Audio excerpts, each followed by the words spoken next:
One of the first videos I uploaded in terms of critiquing new Total War was to ask the question, is Total War an RTS? And then answer it. This was something most people at the time would have affirmed, and indeed, people still tried to argue for the affirmative in the comment section, presumably not even having watched the video. So I asked about 18 months ago if Total War was an RTS, and then I explained that it was an RTT, at least supposed to be, and ended the video inviting people to contemplate if Troy could even be considered an RTT working as it did, like Warhammer. Much later, just a few months ago, I made a poll asking outright, what is Total War? And it seems like people are largely on the same page.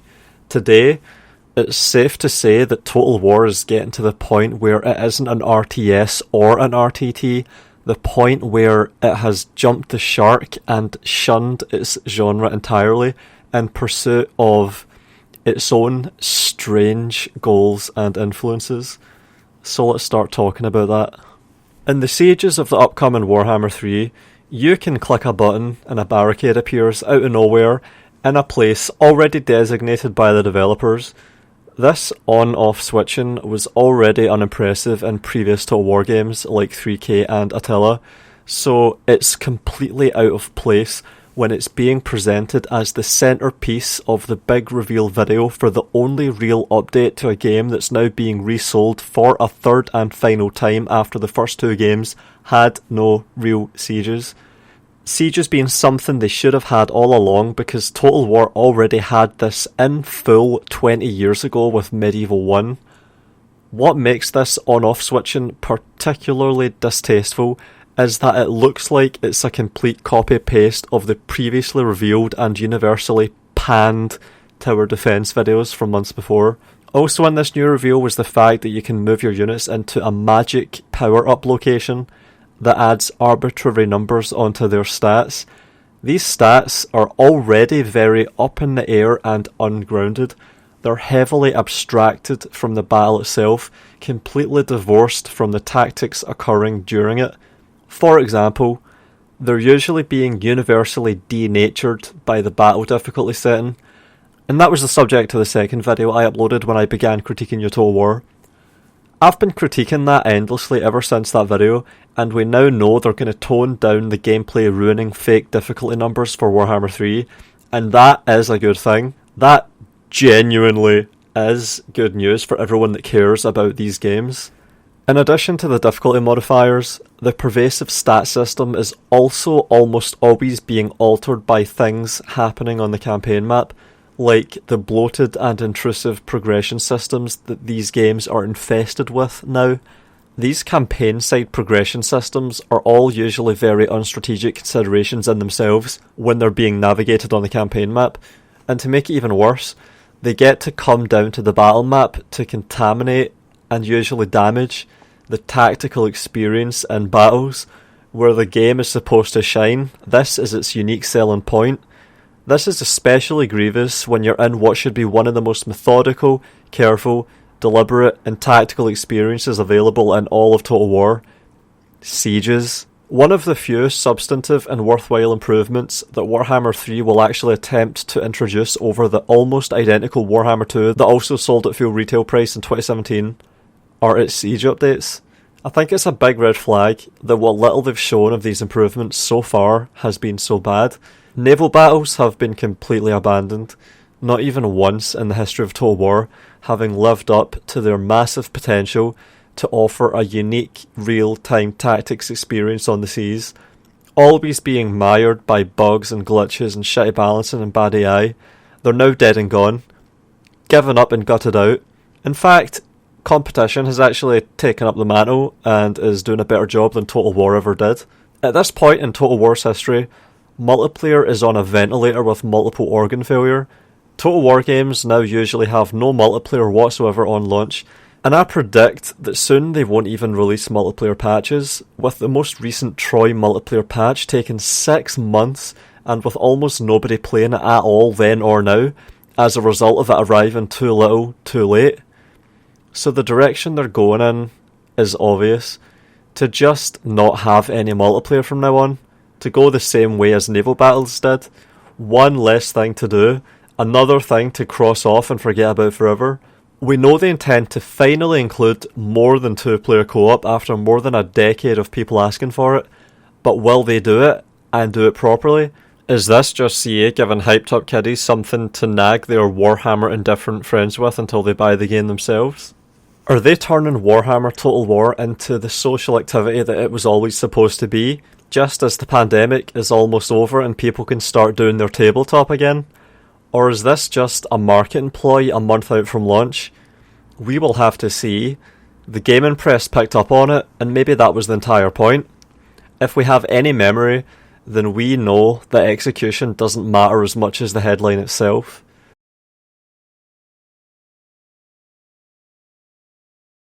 These Warhammer games still don't even have an army painter, something that Shogun 2 had in 2011 alongside its expansive and groundbreaking multiplayer mode that was immediately discarded with the next series entry. The list of things that new Total War games actually have to do is almost empty now, so it's difficult for me to be impressed by Warhammer 3 revealing its main overhaul to the battles being the entire point of these games, make no mistake, and having almost nothing to show for it when they do. This Siege rework for Warhammer 3 was the only real chance the game gave itself to be better in any way than anything we already had, sometimes had 2 decades ago, and despite that, Warhammer 3 Sieges look like they're going to be completely lifeless and untactical and unengaging and boring. Not only do other kinds of games have sieges, but some games give you the tools to turn any battle into a potential siege situation if you want to enough.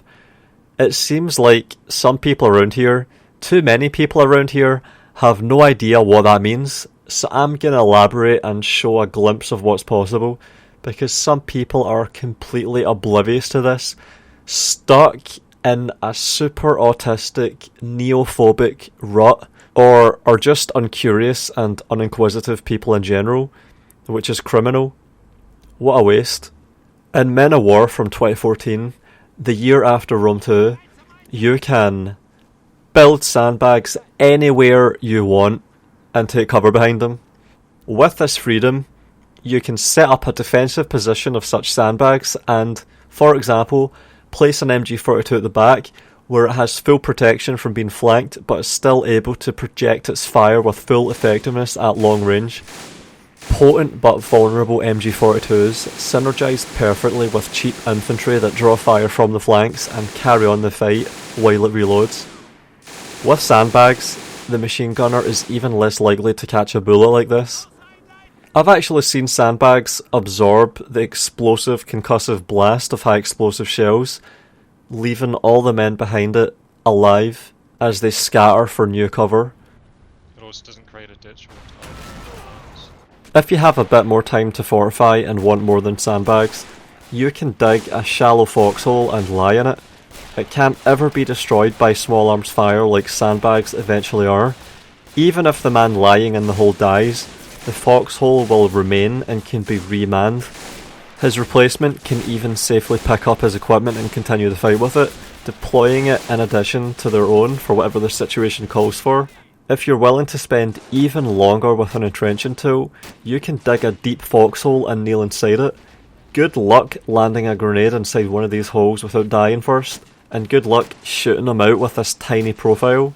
You can prone a man with a bazooka inside one of these deep foxholes and remain hidden, and then pop up and destroy a German heavy panzer after waiting 30 minutes for the exact right second to emerge.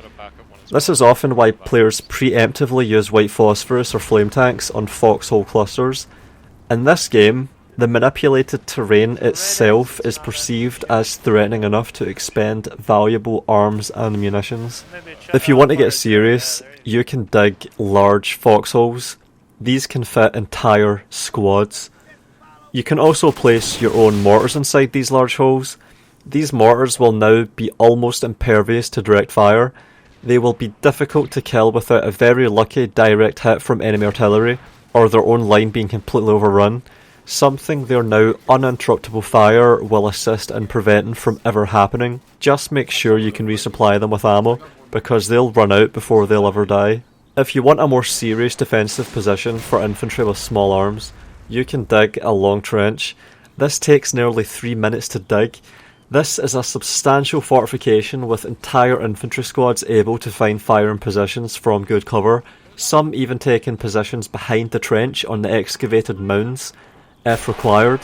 I've seen a single well-placed trench anchor an entire battle line for an hour and dictate the entire fight. You can strip the 50 cals off of disabled half-tracks and the MG34s off of disabled tanks and man the trenches with these. I've filled up trenches with crews that have grabbed the 50 cal from their abandoned half-tracks before they can burst into flames, with as many ammo boxes as they can carry, which is a lot because crews don't carry any real equipment. I've seen them then wipe out entire squads while holding a crucial point on the battlefield. All because an orphaned tank crew that's very lucky to be alive thinks fast and makes the most of a bad situation in the midst of the chaos of battle.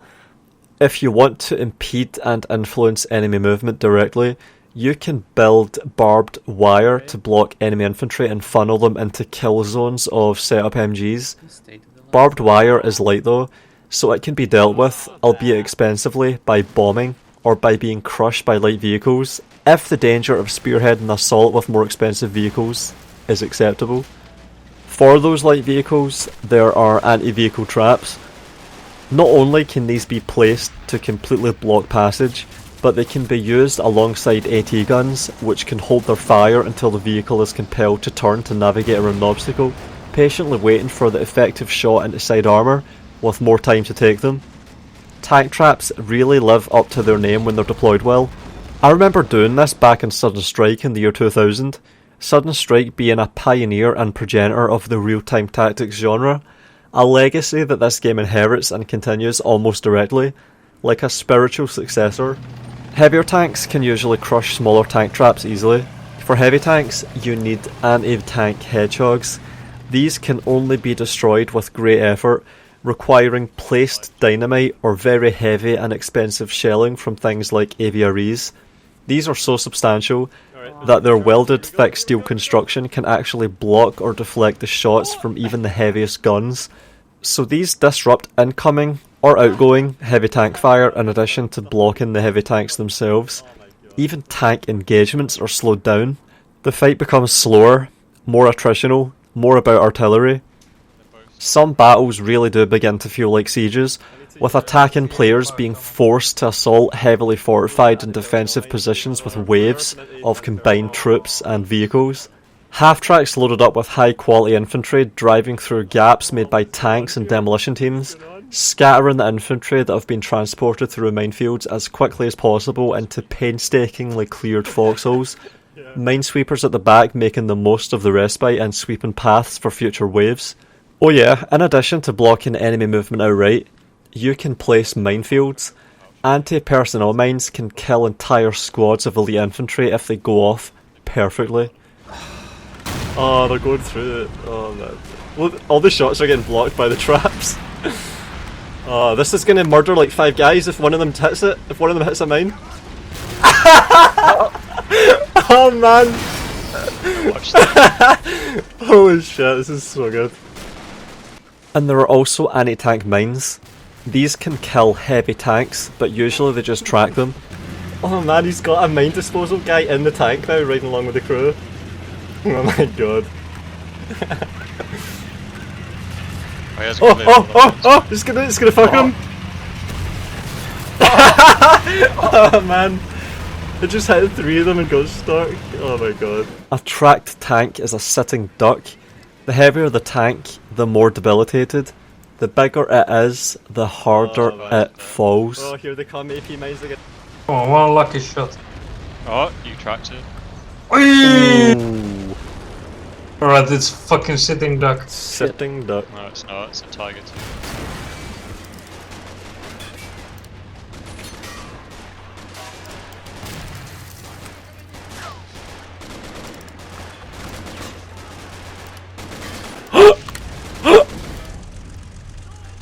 You alright, lad?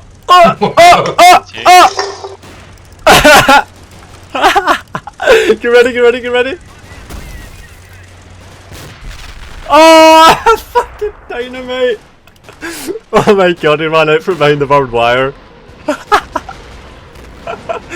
Holy shit. Oh my god. Hide behind tack traps and barbed wire with dynamite and just run out. Oh my god. It's too good. Dynamited King Tiger. Oh my god. Best. Boost. That's most of the building and the construction, but this is a game with a really nice engine that's well built for purpose, real-time tactics, imbricated with simulation. So if you don't want to sit in the middle of the action with an entrenching tool, you can always attempt shelling. Medium and heavy mortars make actual craters. Infantry can lie in these as they would in a shallow foxhole. One of the benefits of being heavily shelled is that there's always at least some defilade left afterwards. Some things make a really big hole, a crater. What? You see that bullet? That's an egg.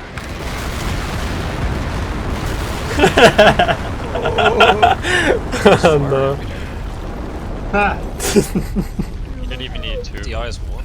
Not only can you permanently deform the terrain, intentionally or otherwise, but you can make use of introduced objects.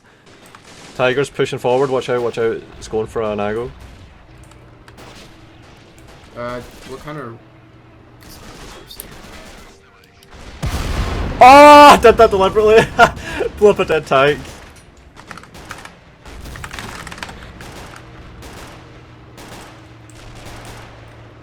That was great, holy shit.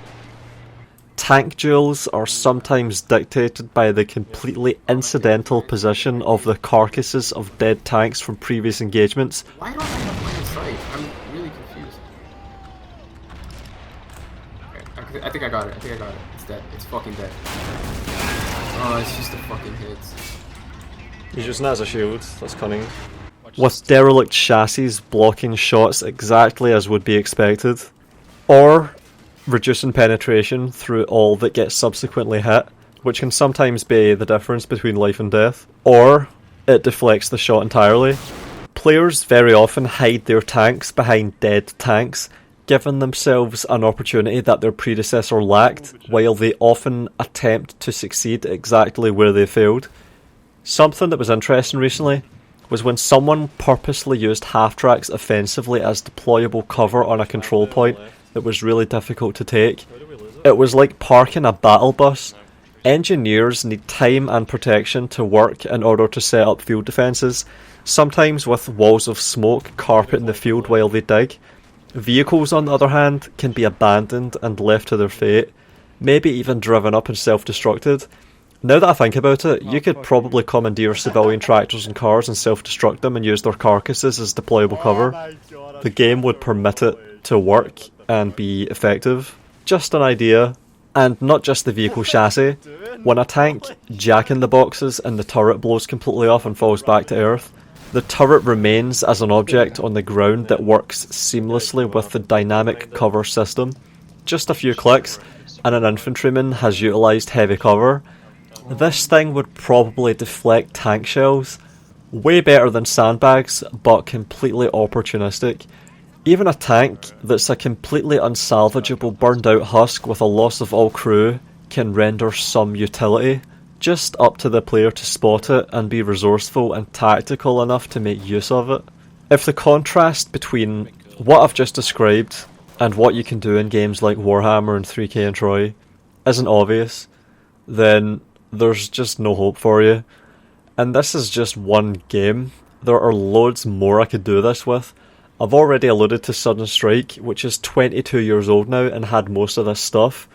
I've also already used the similarly 22-year-old Homeworld in the past, with its physics-based ships and projectiles. I'm not a big fan of company heroes though.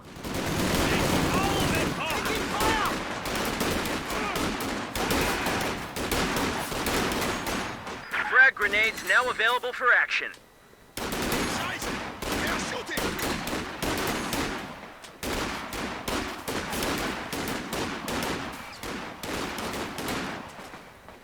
When all of these systems come together, you have a symphony of sights and sounds and events, gameplay. You get incredible emergent situations and meaningful, engaging, tense, high-stakes moments, especially in PvP. How do I shoot these guys? Sean, Sean, I legit can't. I can't make a line and defend this point if you keep doing this shit. I'm just running people over, man. I don't know how to shoot them. Come on, do something. Don't just stand there looking at them. Oh! Oh! Oh!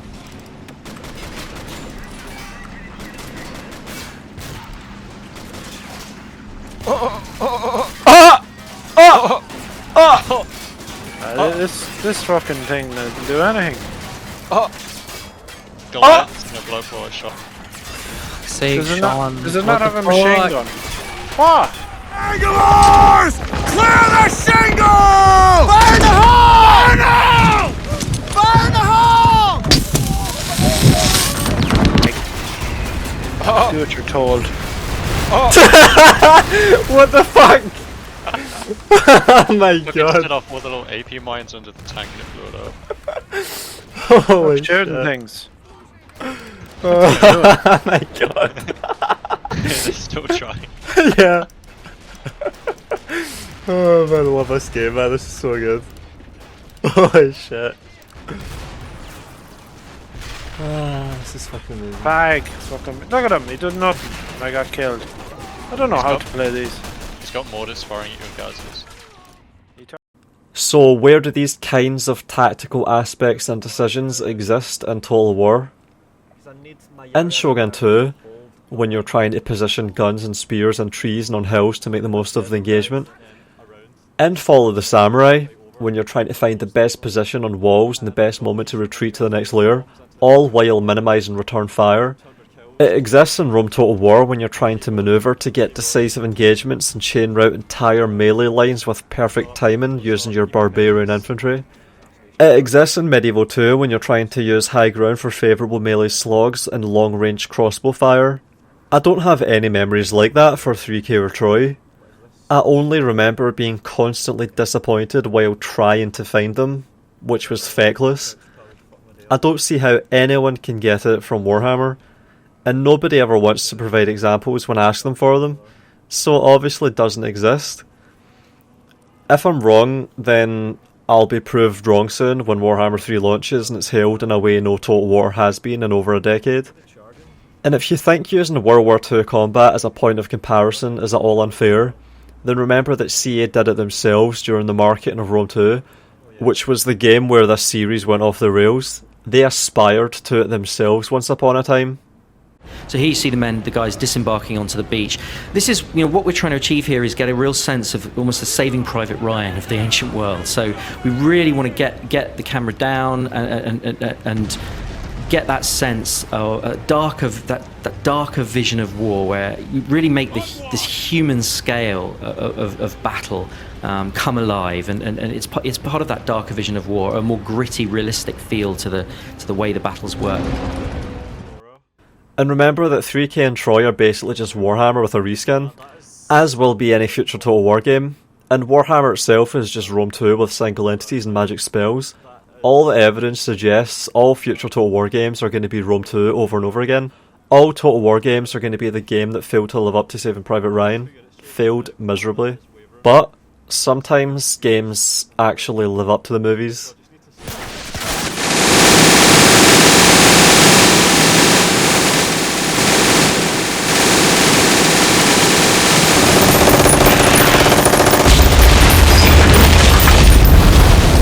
And sometimes they even live up to their own genre while doing it.